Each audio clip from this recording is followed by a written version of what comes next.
You're listening to the City World Radio Network, high-definition digital radio broadcasting from the city to the world. www.cityworldradio.com.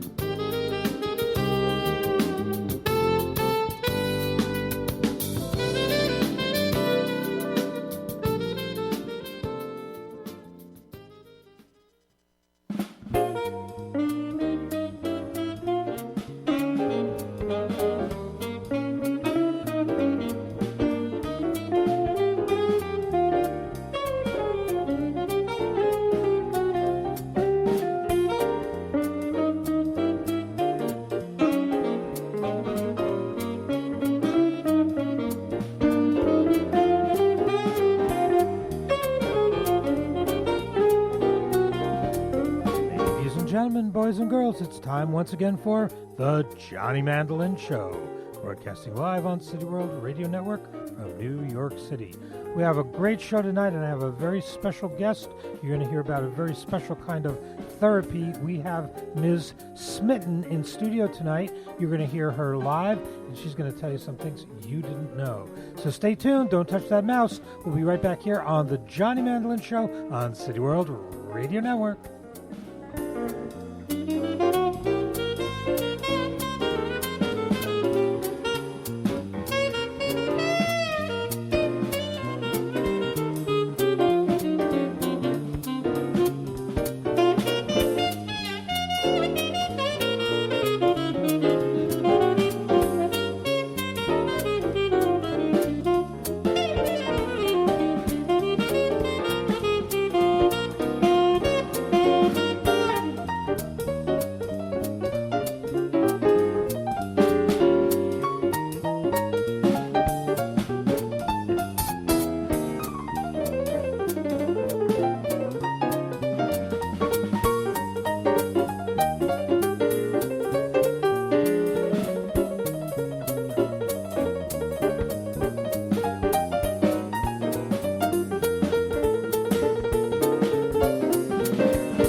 That's our theme, Anello's Blues, bringing us to another Johnny Mandolin Show.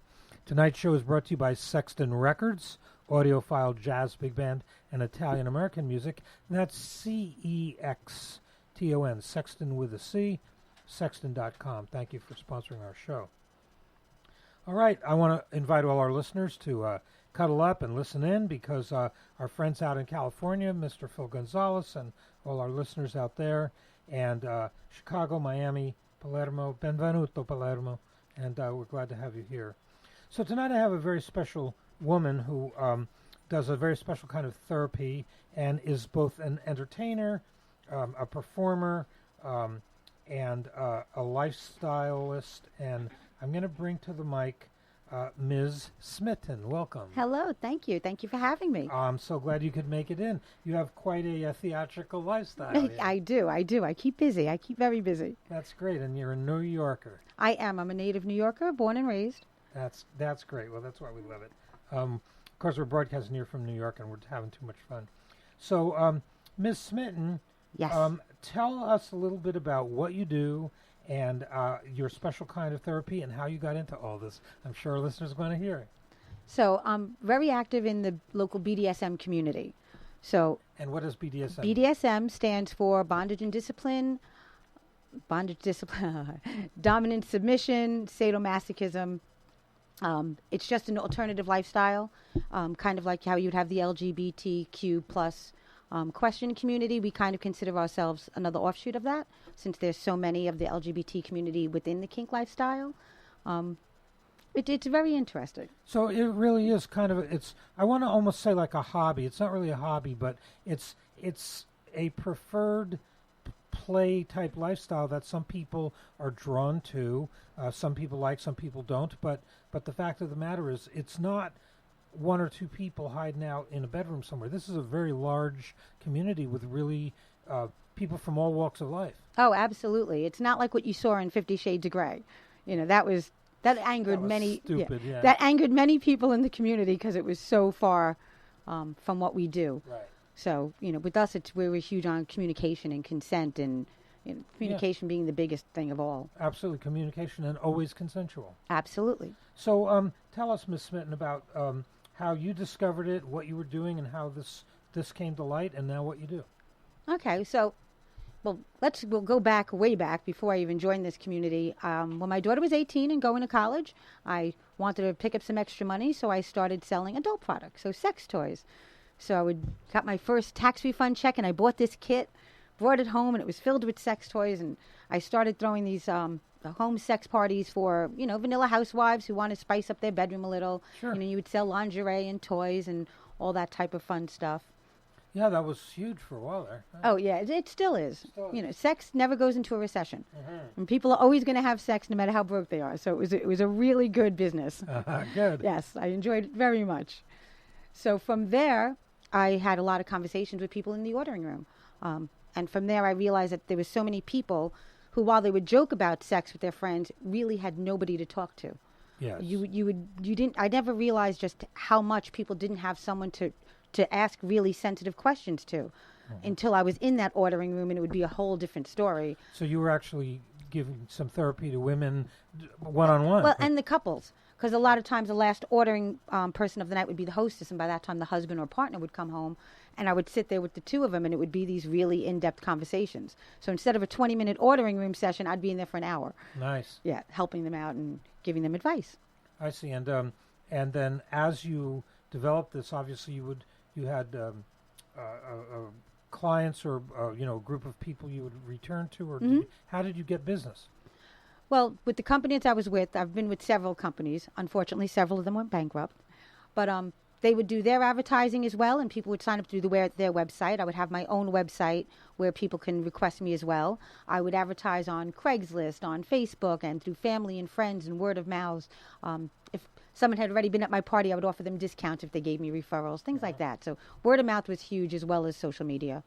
Yeah, it's kind of an evolution of the Tupperware party, huh? Well, I call it fuckaware. So it's just like that. I show up my kit, my bags, we show all the products, we play some games, we order, and it's a fun time. It really is, and I'm sure for a lot of people who don't have the opportunity or would never walk into an adult store, bookstore or toy store, this is it feels very safe. You're in a house, you're not in public, and, it's a kind of, in a way, a nurturing thing for people who want to spice up, like you said, their sex life. And certainly nothing wrong with that. Absolutely. For a long time, there was a huge stigma on going into a sex shop. It was all the seedy type of places that you would see on Times Square, where there'd be, creeps lurking around every corner.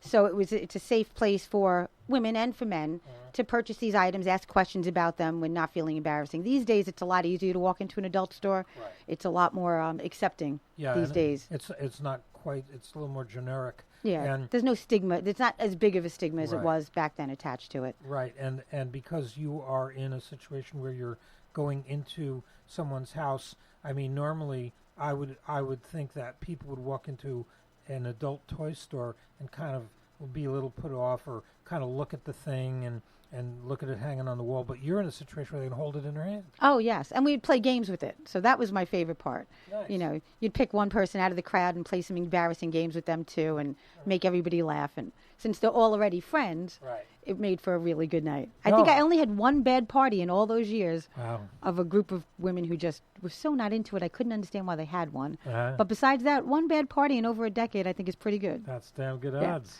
I think so, too. So as you developed your sales and your business in the adult toy area, what did you start learning, and what gravitated you towards what you do now? Well, I didn't realize at the time that in my personal life, a lot of what I was doing would actually be considered like borderline kinky BDSM-y. I didn't realize that. Like in one relationship would be one or two things, and in another one, another thing. And as time went on, and then I learned about the community, then I kind of realized I was kinky all along and just didn't know it. But since I already had a lot of knowledge to do with sex and communication and, partners, it helped. It helped make my transition into this world a lot easier because I already had some of that background and knowledge. And you found that there was not one or two people, but a whole community of people who are involved. I did. I found that out. Actually, I fell into this by accident. I met a boy who was a dominant, and we saw each other briefly, and he lived out of town. So I had another friend who was in the lifestyle, so I asked him, like, I don't know what to do. How do I go about this? And they recommended FetLife, FetLife.com to me, which is a Kinkster website. So FetLife is like Facebook for kinky people with all the same drama, but it's just kinky people. So that's the only big differentiation between Facebook and FetLife. And give us that URL again. What is it? Pardon? The URL, the address? Oh, it's www.fetlife.com. Okay, and that's anybody can access that. Anybody can access that, and it's it's pretty much private. It's a great way to find events in your community. Even if you're not up for the social aspect of meeting people on there, it's great for events and classes. And munches, which I'll explain what that is in a second. Yeah. Yes. So a munch is a get-together of kinky people and people in the BDSM community in a vanilla setting. Like we go to a bar or a restaurant, we can hang out and chat and talk about things, kinky things, but nobody knows why we're there. Right. We just look like people in ordinary clothes, after work, having a drink. Right. It's very different than a play party or a dress-up party because you're just going there to socialize, basically, but you have like-minded. And I would assume that it's probably a pretty good way to meet people, other people who are of like minds for parties or for get-togethers, but not necessarily wearing it on parade. Oh, absolutely, because there's a lot of people who can't be open about their interests and the things that they're into.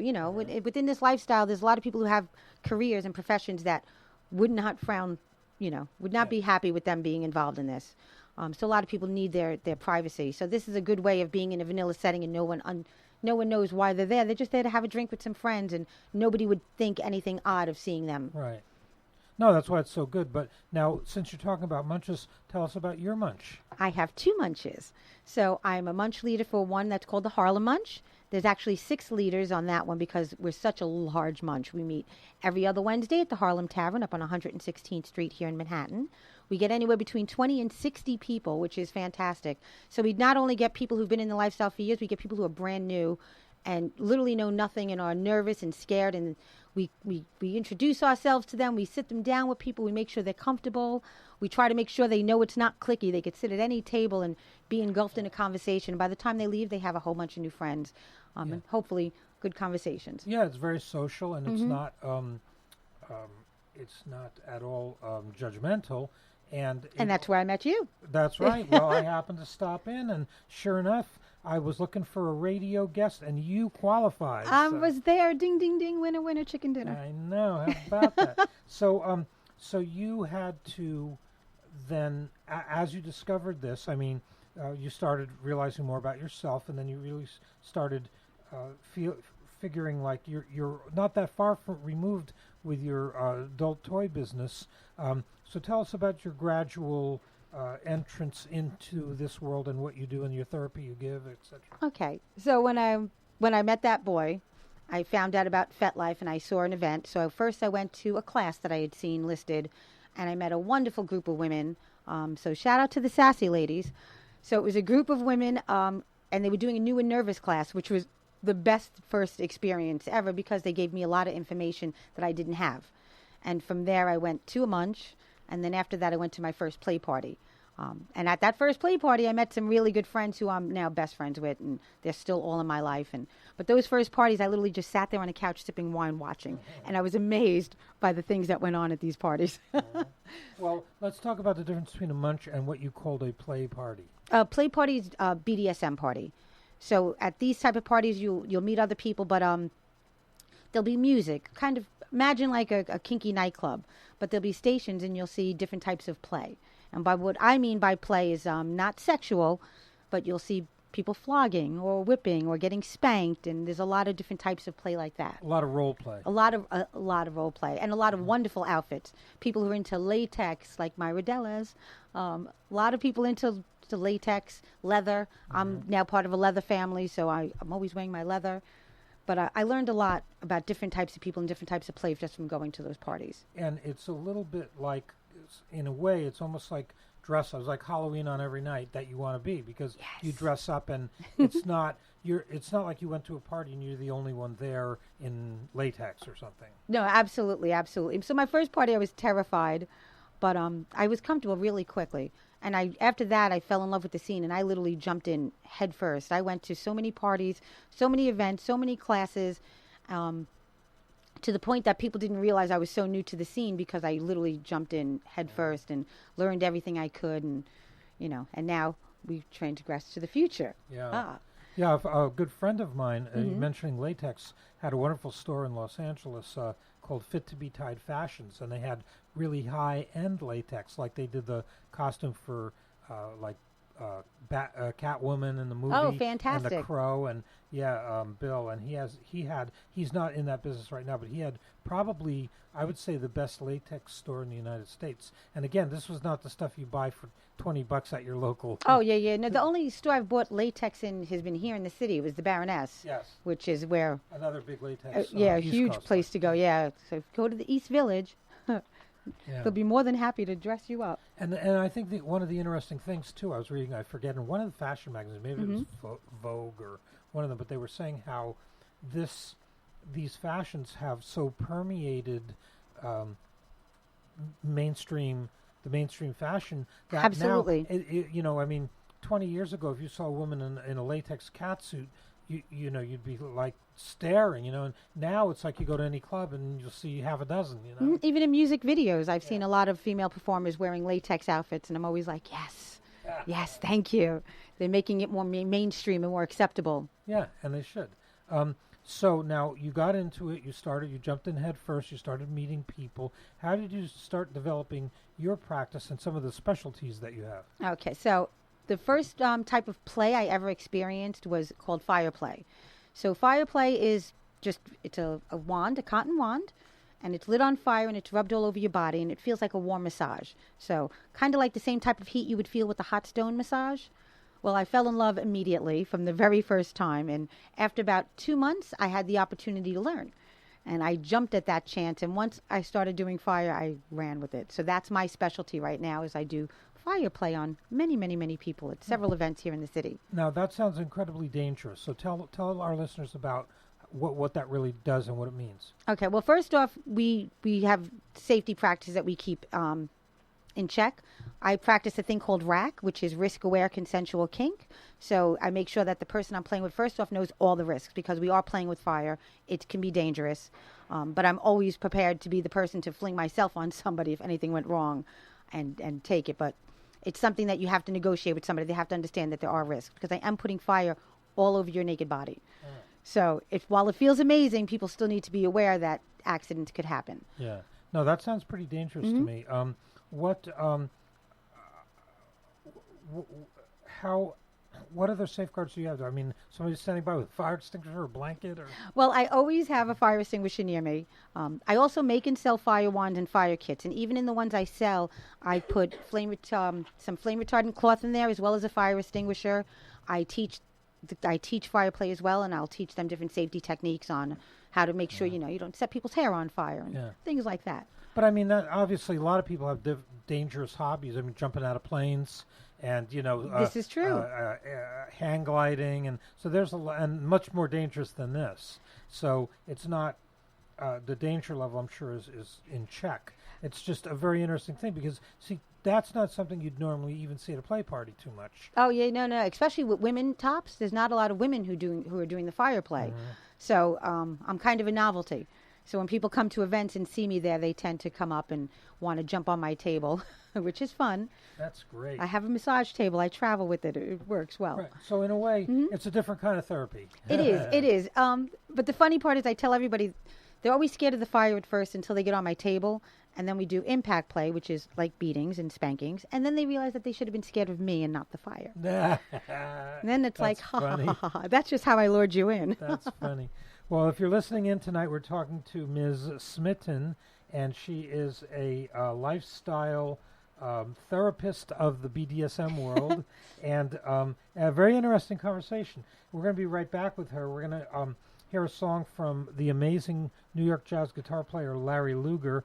This is a beautiful song he wrote for his wife. It's called Song for Augusta, and it's from the album Thank You for Your Patience on Sexton Records, Larry Luger.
Larry Luger from the album Thank You for Your Patience on Sexton Records. Amazing guitar player. He also wrote that.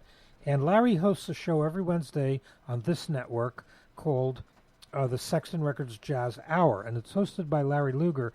And if you haven't heard this show, you should, because Larry brings in all his jazz musicians and they play live in studio. It's like like being at a live jazz club right over the air. So check it out Wednesday nights, Larry Luger on cityworldradio.com. All right, we're back here with Ms. Smitten, and she's simply Smitten, and we're going to hear more about what you do. We were talking a little bit about your munches. Yes, so I do that one munch that I already discussed, the Harlem Munch. I also do another munch called Absurdism, and we capitalize the BDSM and absurdism when you see it advertised. That one I just host on my own. It's before we go to, we have a party over at Paddles, which is the last public dungeon in New York City. Yeah. So we go there the second Saturday of the month, and that's the munch right before that party. And that's a BDSM party. Mm-hmm. And for those not from New York, Paddles is a nightclub kind of. But it specializes in that alternative lifestyle, and it's mainly kind of a play area, right? It's a 5,000 square foot BDSM dungeon in the basement of a building in Manhattan. You would never know it was there because we're underneath a veterinary hospital. So nobody even knows we're there. It's fantastic. I do that party, the dungeon, with my leather family, the King Collective. And then on another day of the month, I do Bedlam there, which is another... Bedlam is fun, too, because they put, like, dance music, and they're insane. Two different types of parties, but in the same place. Yeah. Now, for a lot of people listening, they might be going, you do what? But you have to understand, in New York City, that's just the thing. I mean, you can do that. You can go to the opera one night, and you can go to Madison Square Garden and see Billy Joel the next night, and then you can go to a BDSM party, and that's just what we do here. There you go, and I could flog you and put you on fire. It'll be lovely. All in a day's work in New York City. That's great. And so how did you progress now into... to what I do? Yeah, what you're doing, and what was the catalyst to really get into it and do it as a, kind of a lifestyle? Well, at first when I was doing fire, it was more of a hobby, but then it got to the point where I was doing so much of it that I started becoming the resident fire play person for several parties, like I just mentioned. So I started doing it on such a regular basis, and I was doing it like at set parties like 4 to 6 times a month, besides doing it privately and for fun. So it became a paying gig, which was great, and then I started teaching it. I started making my own fire wands and my fire kits, so I make and sell those. Which is really, really nice. And by the way, I have a website, so it's smittenslair.com. Okay, so again? smittenslair.com. I have an email address is simplysmitten@gmail.com. And then you can find me on FetLife and Instagram is simplysmitten13. All right, and so tell us about these kits. Now, somebody says, "Oh, I want to learn this. I want to buy it." What's the process? Oh, they would just have to contact me either through email, through FetLife, actually through anywhere on social media you can find me, or through my website. Just let me know they want a kit. I sell 2 types of kits, a basic regular one and then a deluxe one, which also has cups in it. So if you've ever heard of cupping, it's a type of massage. Back in the day, Michael Phelps used it after the Olympics and had those marks on his back. That was cupping. It's just a type of massage therapy. But, we can make it a little more fun and, add that into some BDSM play. Interesting. Mm-hmm. Do you do this at parties? Do you have an office? Where do you do this at? Well, I make and sell the fire kits out of my home. I'll bring the kits with me if somebody orders it in advance, because those I usually don't have ready. Wands I'll usually have. They just have to order them, and we can arrange to deliver them or ship them if I have to. And then when you're doing your sessions, do you also have do you go to someone's house, or do they come to you, or how does this? Well, if it's for fire play, a lot of times I'll have them come to my house or to another venue if I'm not sure about them. If like a public play place. Absolutely, a public play place, or to my home if I'm comfortable with them or if they've been recommended. I also do though pro dom work, dominatrix work. That's a little bit different because I like to meet them first, and nobody comes to my home for that. Unless I know you very, very, very well. If not, I would just rent a space in one of the private dungeons, or it's I have some friends who have private venues who would let me work out of their place. Okay, so a lot of people are going, a what? So let's explain what the... So pro dom work is like, dominatrix. Ooh. So most people have their vision in the head of what that is. We consider that type of play like an alternative therapy. which is fantastic. So it's not me just going and beating somebody until they cry. Well, unless that's what they want. Right. If you pay me for that, I'll do that. But it's more about the connection. You get to know someone, you get to get in their head and see what they need. Because a lot of people have working through past traumas, and this type of play can actually help you take back your power and overcome these traumas. Yeah, it's definitely therapeutic, I think, for a lot of people and who are interested in this kind of thing. And I think also it's something that is in this form of therapy. A lot of people either do it because that's their pleasure. I mean, they like it, Oh, absolutely. or they get a release, and that's why you'll see maybe some CEO who's got to manage an entire company all the time and can never let his hair down, and then suddenly he has a night of this, and it's a release. It's like the steam on the kettle exploding. Absolutely, it's for a lot of people, especially people who are in positions of power. It's a great way to turn off their heads for a little while, and they could stop the thinking. Overthinking with their normal, vanilla daytime life, and they can actually just let go, release, and it's extremely cathartic, very therapeutic. Yeah. And then by the next day, they're brand new, ship shape. Yeah. Ready to go conquer the world. There you go. Well, I think for some people it is just that. It's a release, and it's a way for them to escape all the responsibility. Responsibility is a heavy thing to shoulder. Absolutely, absolutely.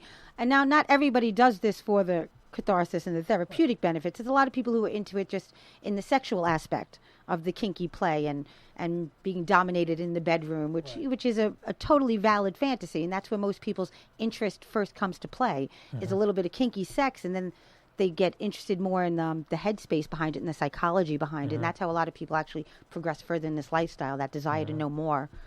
Yeah, and I mean it's sparked a whole industry. I mean there's movies and there's magazines and I'm not talking about the magazines under the counter that you have to whisper to get. There's some pretty mainstream magazines, and there's a big industry magazine called XBiz, which is really kind of more like it's not an adult type of magazine you'd read like Playboy. It's just all about the business. People who run businesses, people, new products and display cases and all that stuff. But XBiz is that kind of, so it's really taken off into a business, but Absolutely. It's also a kind of a cottage industry. And I don't think, I mean, I'm sure there's people who do it because they can make money at it, but if you don't really have a passion for it, it's pretty hard to pull it off. There's a lot of things in this community that people are in just because they have the passion for, because there's no money in throwing parties. There's like no money in a lot of the things we do.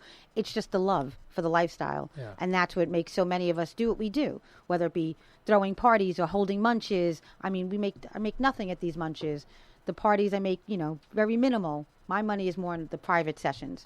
Yeah. But we do this out of a love. Yeah, no, I think that it is your passion. It's something you love to do, and obviously it's not. I mean, it's not a job. It's not just I got to go to work. Oh no, God, no. I got to go to work. Well, that's why I call myself a lifestylist, because it's not just something I dabble in. This has become my whole life. Just this connection with people. I never had as many deep, meaningful conversations with people as I did until I joined this lifestyle, which is wonderful. And I've made such good friends in such a short amount of time.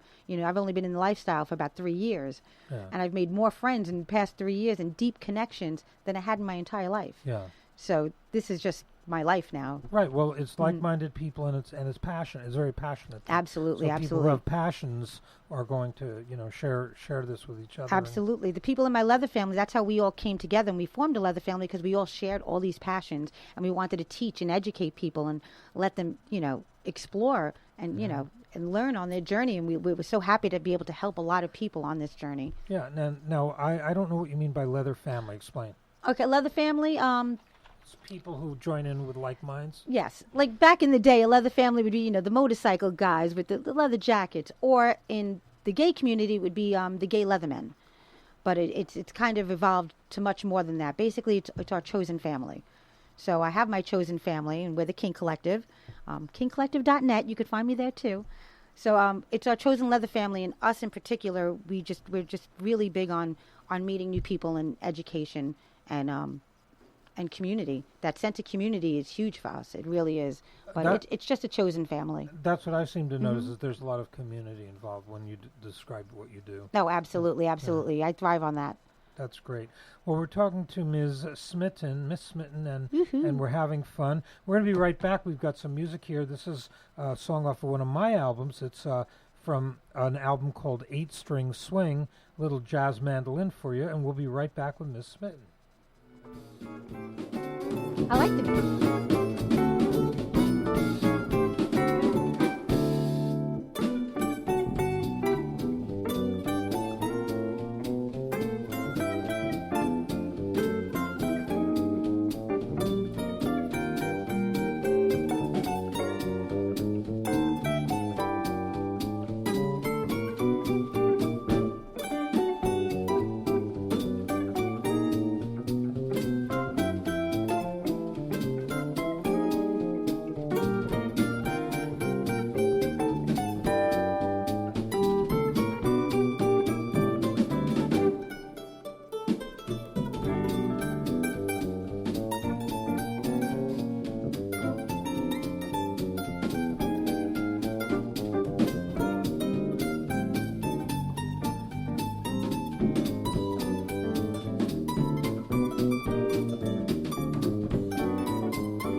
Hey, that's me, guys. That's Johnny Mandolin, and that's from the album 8-String Swing, How High the Moon. The amazing Dave Murdy on guitar, Valerie Clementi on bass, Ray Genovese on drums. Great band, great band. They're all spread out now. Valerie's in Nashville, and Ray is in Orange County, California. I'm here in New York, but that was a great session. We had a lot of fun. It was recorded live. All right, we're back in the studio here with Ms. Smith, and we were talking about an online presence. Yes, yes. And also, I was talking with you briefly on the break about how to get in touch with me.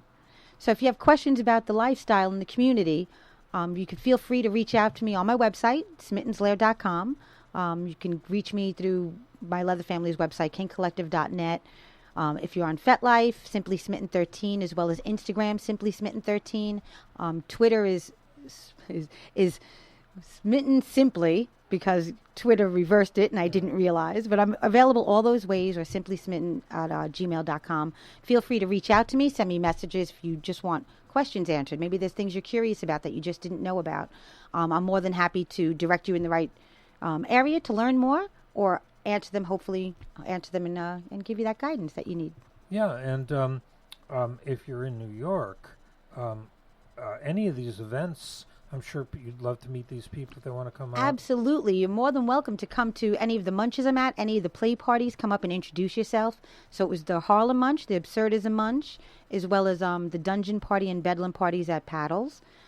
So any one of those, you could actually just come up to me, shake your hand, say hi. Just be polite and respectful, because I might have to flog you if you don't. And this is all on FetLife.com. This is right? all on FetLife, yeah. And so if you want to know where the events are, I would guess they could go there and...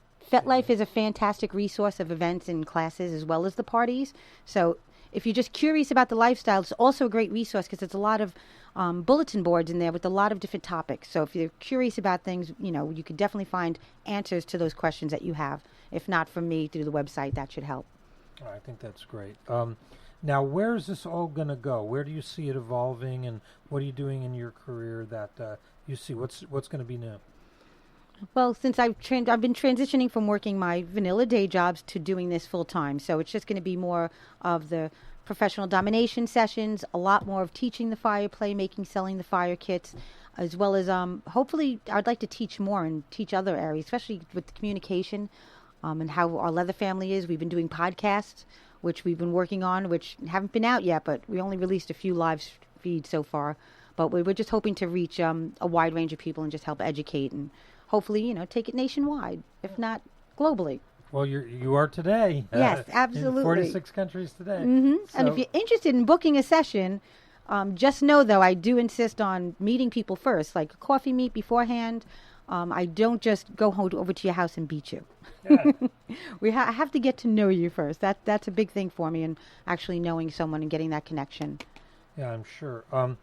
Now, are there a lot of people who do the same thing as you, or are you a Yes. little different? Well, similar. A lot of us are very similar. I mean, because we have the love of the lifestyle, whereas I'm a fire top. My leather brother out there in the hallway does wax play and a little fire as well. So there's a lot of us who are very similar, but we all have our kind of niche, and together we just make a nice whole package, which is great. And it's also great because if we don't know a type of play, we have plenty of people who will help us and teach us. I learned everything from friends saying, hey, do you want to practice on me? So I was fortunate to have such a great network of friends who were willing to be my guinea pig, which helped me on my journey. Yeah. I know that a lot of people have specialties or things they like, and all the reading I've done, I think that's part of it is that, and we touched on it, part of it is the costuming or the certain look that you develop that's almost like a signature, the Batman. Absolutely. I call it Dom mode. When I change into my gear for the event or the parties, then I'm in Dom mode, and then the mindset changes a little because I'm all ready for it. That when the heels come on, watch out. There you go. Well, that's not unlike, if you think about going to a formal event and putting on a tuxedo. Absolutely. Or a uniform for a pilot or a flight attendant. It just puts us in the right frame of mind for, what's about to happen. Yeah, there you go. Mm-hmm. Are you seeing this, let's just talk New York City now, but unless you do other cities, but do you see this growing here or getting... No, I'd like it to grow further. I've gone to a few cons in other states, but I would like conventions. The con was short for conventions. I would like to go further. I had originally wanted to go to London for the London Fetish Weekend, but that got derailed this year. But next year, my goal is to go to as many different conventions and stretch out to different states and hopefully different countries. I want to go out and meet people and kinksters from all over the world. So that'd be fantastic. I think that, as far as I can tell, this interest is growing. It's not getting smaller. And obviously, even though some of the movies are kind of, offbeat, it's still raising the awareness or the interest in people. And you know what? And it started the conversation. So a lot of people who would see these movies, even if they were a little, crazy, they at least started the conversation, and maybe they were asking questions about things like, hey, I used to have these thoughts, and what about this? And so hopefully at least it's opening a door for them to have the conversation with their partners, or, even they're just their friends, to learn more and to explore more. Yeah. So it helps. Yeah. I think that's going to be an ongoing thing. I think as people find interest and develop interest, I think that's going to... I think more people are going to investigate, I think more people are going to develop kind of a, how shall I say, a curiosity. Oh, yeah, no, absolutely. Well, that's half of anything, is piquing that curiosity and that desire to learn more about the things that interest them. Yeah, and what do you do to learn new stuff yourself? Like, what are some of the things, where do you go find new things or new practices? Well, usually it goes by shopping. So between Etsy and there's a store here called Purple Passion, I walk in, I play with the toys. If it's something I like, it looks like a mean toy, it usually comes home with me, and then I have to have volunteers to help me learn to use it and then to feel the toys. That's so cool. Yeah, you just a shopping excursion. Yes, absolutely. That's how half of my interest have started, from walking in the stores and actually touching some of the toys, and it'll pique a curiosity for me to try a different type of play. Yeah, it's very tactile. Mm-hmm. All right, we're going to be right back with Ms. Smitten. We're going to hear a song written by Thelonious Monk called Well You Needn't.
Chris Monk. That's me, Johnny Mandolin, on the mandolin.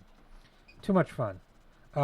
Okay, we are back with Ms. Smitten, and we're talking about this progressing and the people who are involved in it and where it's going now, and it's certainly spreading to other cities. I know that everywhere there's some activity. I mean, Pittsburgh and Philly and, Los Angeles. Yeah, this is really widespread. You people don't realize just how many people are into this alternative lifestyle, because we've had to keep it undercover for so long. There was a stigma attached to it, and for a while it was classified as a mental illness to be interested in these type of things and doing the things that we do. But over the years, people are starting to learn it's pretty normal. It's your bus driver, it's your teacher, it's a school, the lawyer and the doctor that you deal with. You don't realize what they're doing behind closed doors, and there's nothing wrong with it. There shouldn't be a stigma attached to, being true to yourself and discovering who you are. We're not sickos, we're not perverts, unless, okay, I'm a little perverted, but in a good way and only with consent and after communication. So that's the big thing. People don't realize that what we do is it's always consensual. It's play. I'm not melting people's skin off their bodies. I'm giving them a nice, warm, hot massage, which everybody tends to enjoy. Yeah. And then they become my fire sluts. Well, I think it's you raise a good point in that it really is a consensual kind of play that people like. It's not for everybody. And you know what? If you don't like it, don't do it. It's definitely not for everybody, but just respect other people's choices and their lifestyle. That's all we can ask of anybody is just, live and let live. Exactly. Just, keep the judgment to yourself and be supportive of your friends. It doesn't mean you have to do what they're doing of anything in life. Absolutely. Well, I want to thank you for being on. And thank you for having me. It was a lot of fun. Oh, it's great. You have a great personality for radio. It's interesting subject, topic, material, and on that website again. Okay, so to contact me, whether it's to book me for a session, a party, or an event or anything, or just to ask questions if you're just curious, my website is smittenslair.com. You can also reach me at kinkcollective.net. My email is simply smitten@gmail.com, and my Instagram and my FetLife handle are both simply smitten13. So you can reach me any one of those ways, and just say you heard me on the radio show so I know where you found me. Yeah, that would mean a lot. That would be really fantastic. There you go. That's so great. And I think maybe one last and very important question I have for you. Will you come back? I would love to come back. Well, absolutely. Consider it an invitation. Yay! You can fill us in on when you come back, tell us more about what has developed. And what I have some new doing. things on my agenda, so hopefully I can fill you in with them really soon. Yeah, that's really great, and I'm so glad that you took the time to come on and to be honest and expose yourself a bit to this kind of stuff. Most people don't want to talk about it other than with their friends. So you've been able to kind of educate people and let them know you're there, and it's a bit of entertainment, it's a bit of therapy, and it's a bit of play, and it all comes together. Yes, absolutely. Well, thank you so much for having me. It was wonderful. Pleasure. My pleasure, Ms. Smitten, and we're just having too much fun. I want to remind you, don't touch that mouse. Lots more coming on City World Radio, and we have shows on 24/7. So we're on all night long. A little later on, we're going to go out to Los Angeles with the great Robbie Russell and Garage Mania. I want to thank Jade, our engineer, who keeps us on the air, and everybody. I want to thank all the great broadcasters at City World Radio. We love you all. And once again, thank you. Thank you. All right, bye, guys. Bye-bye, everybody. Thanks, everybody. Okay, take care. Bye.